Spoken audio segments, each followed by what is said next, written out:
Then, the leaf transforms into a means of transportation. Pisces explains that the space capsule is a new invention she created by combining the properties of science and plant magic. The capsule stores the body, while the magical plant provides the necessary energy. Everyone boards, and the transport slowly takes them to the room. Leaping looks around and comments that it's very stable, and much quieter than the previous mechanical fish. Pisces remembers Wankai, acknowledging that his creation was an enthusiastic source of inspiration for her. She also reflects that it was Elizabeth who introduced her to magic, and that the hero's mechanical dog, even after seeing it several times, remains an endless source of creative inspiration. If she's not mistaken, it represents the pinnacle of technology. The little dragon asks her master why she uses that kind of vehicle if she herself is her official mount. Pisces, with the intention of teasing her, says that after all, it's just a means of transport and, of course, can be replaced at any time.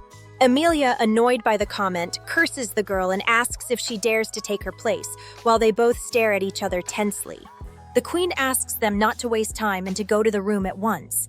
Internally, she reflects that once they arrive, no one will be able to interrupt her moment alone with Lepping. Pisces speeds up the flight, and Lepping is impressed to see various attractions along the way. The guide tells them that those are floating islands with different themed hot springs. She informs them that if they want to visit any, they just have to call her. She also indicates that they are already approaching the room assigned to them. Lepping thanks Pisces with a smile, excited by the idea of enjoying the place. Upon arrival, everyone disembarks, and the guide tells them that if they need anything later, they just have to ring the bell in the room and she will come immediately.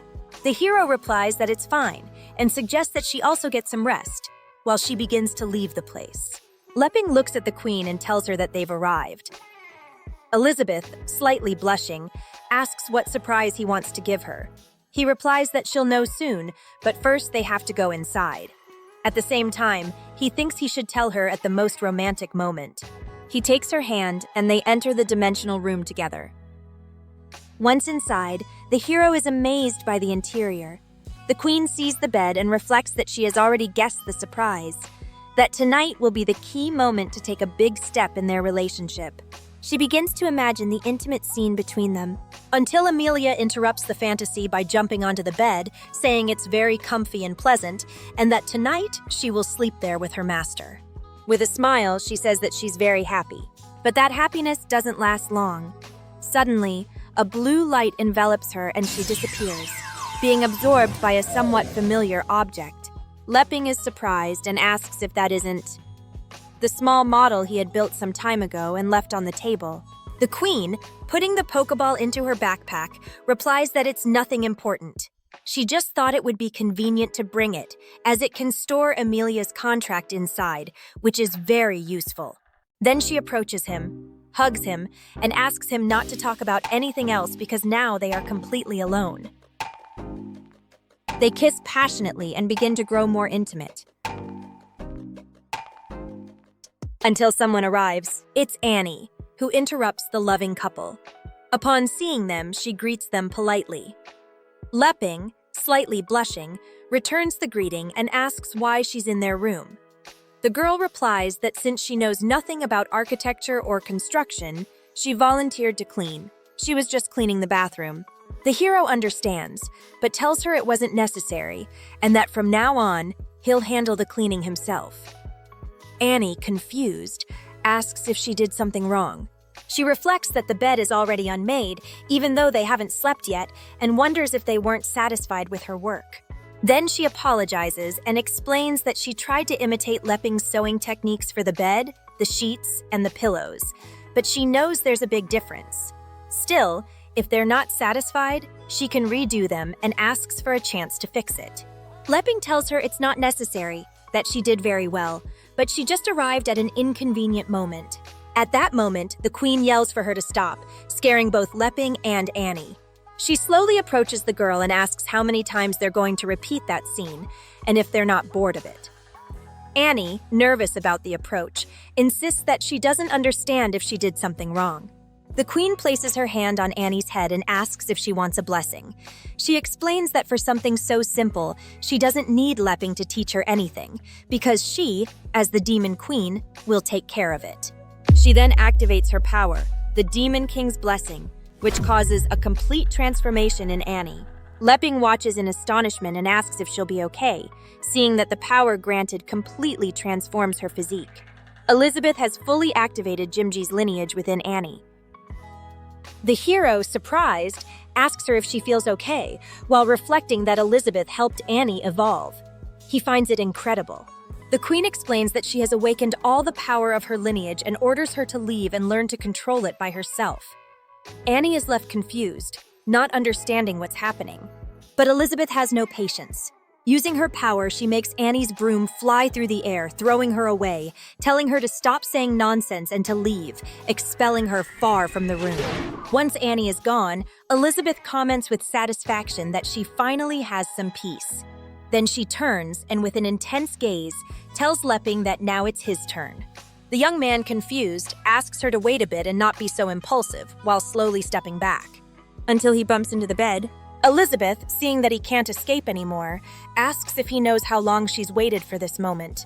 She gently pushes him onto the bed, moves even closer, and says that now no one can interrupt them.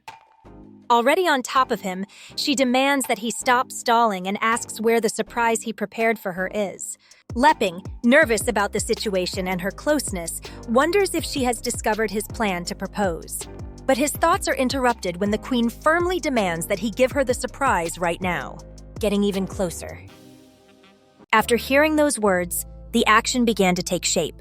Each moment made Elizabeth wrap Lepping with love and tenderness until their lips joined in a soft, delicate, almost eternal kiss. But in the midst of that joy, the hero stopped.